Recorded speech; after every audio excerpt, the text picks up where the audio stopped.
पुण्यात फ्लॅट घ्यायचा आहे. पण कुठे घ्यायचा, कसा घ्यायचा, कुणावर विश्वास ठेवायचा? फसवणूक तर होणार नाही ना? योग्य दरात मिळेल की नाही? मोठं कन्फ्युजन आहे. चला तर मग सर्व कन्फ्युजन दूर करण्यासाठी संपर्क साधूयात सारंग अहेर यांच्या रेरा रजिस्टर्ड ड्रीमोरा रियालिटीशी. संपर्क सारंग सुधाकर अहेर, ड्रीमोरा रियालिटी. मोबाईल नंबर 82 83 93 91 91 आणि 62 62 90 910.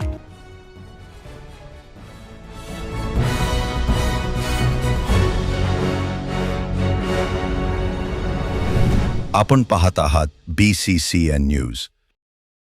तरुणीला आत्महत्येस प्रवृत्त करणाऱ्या आरोपीला अटक करण्याची मागणी. मृतक तरुणीच्या आई-वडिलांसह भावाचे बुलढाण्यात उपोषण. तरुणीला आत्महत्येस प्रवृत्त करणाऱ्या आरोपीला अटक करण्याच्या मागणीसाठी मृतक तरुणीच्या आई-वडिलांसह भावाने बुलढाण्यात उपोषणाला सुरुवात केली आहे. बुलढाण्याच्या केळवद येथील रुपाली रामदास सरकटे या मुलीचे तिच्याच आत्या भावासोबत लग्न जुळले होते. मात्र तन्मय विजय गवई याला महावितरण विभागात नोकरी लागल्याने त्याने रुपाली हिच्यासोबत लग्न करण्यास नकार दिला. तिला मानसिक व शारीरिक त्रास दिला. त्यामुळे रुपाली सरकटे हिने 24 जानेवारी रोजी गळफास घेऊन आत्महत्या केली. रुपाली सरकटे या तरुणीला आत्महत्येस प्रवृत्त करणारा आरोपी तन्मय गवई हा गेल्या 45 दिवसापासून फरार आहे. अजूनही पोलिसांना त्याचा शोध लागलेला नाही. त्यामुळे या आरोपीचा ताबडतोब शोध घेऊन अटक करण्यात यावी आणि रुपालीला न्याय देण्यात यावा या मागणीसाठी मृतक रुपाली सरकटे हिचे आई-वडील आणि भावाने बुलढाण्यात उपोषणाला सुरुवात केली आहे. रुपालीची तिनं आत्महत्या 24 जानेवारीला केली. तन्मय विजय गवई हा आरोपी आहे. यांचं लग्न ठरलेलं होतं मे महिन्यात. तो आमच्या नात्यात आहे. माझ्या आत्याचा मुलगा आहे तो.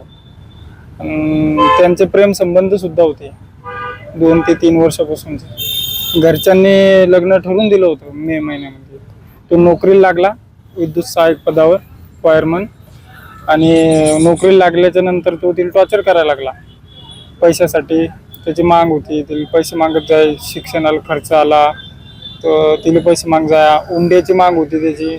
आणि तिच्याजवळ तिच्या अंगावर वस्ता होता. तिले कानातले मोड, मला दे पैसे असं म्हणत होता. हे आम्हाला ज्यावेळेस त्यानं तिला फोन घेऊन दिला होता तर त्या फोनमध्ये रेकॉर्डिंगमध्ये सापडलं हे सगळं असं बोललेलं.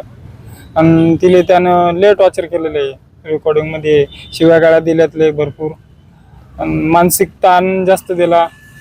आणि त्याची मामाची मुलगी गोली नावाची, त्याच्या मामाला 3 मुली आहेत. लग्न ठरवून दिलं. तो नोकरीला लागला. नोकरीला लागल्याच्या नंतर लग्न अगोदर ठरलेलं होतं. नोकरी लागल्याच्या नंतर त्याच्या मामाची नियत फिरली आणि त्याच्या मामाने ती मुलगी समोर केली, हिच्याशी लग्न कर. हा बी म्हणत दिले की मी आता तुझ्यासोबत लग्न करत नाही. वेळेवर नाकार दिला आणि त्या मामाच्या मुलीसोबत लग्न करतो. तिचे फोटो इले धाडत होता तो की मी ह्या मुलीसोबत लग्न करतो आणि तुले नाकार देतो. ते इले नाकार दिला त्यानं ऐन वेळेवर. टॉर्चर केलं, मानसिक त्रास दिला जास्त.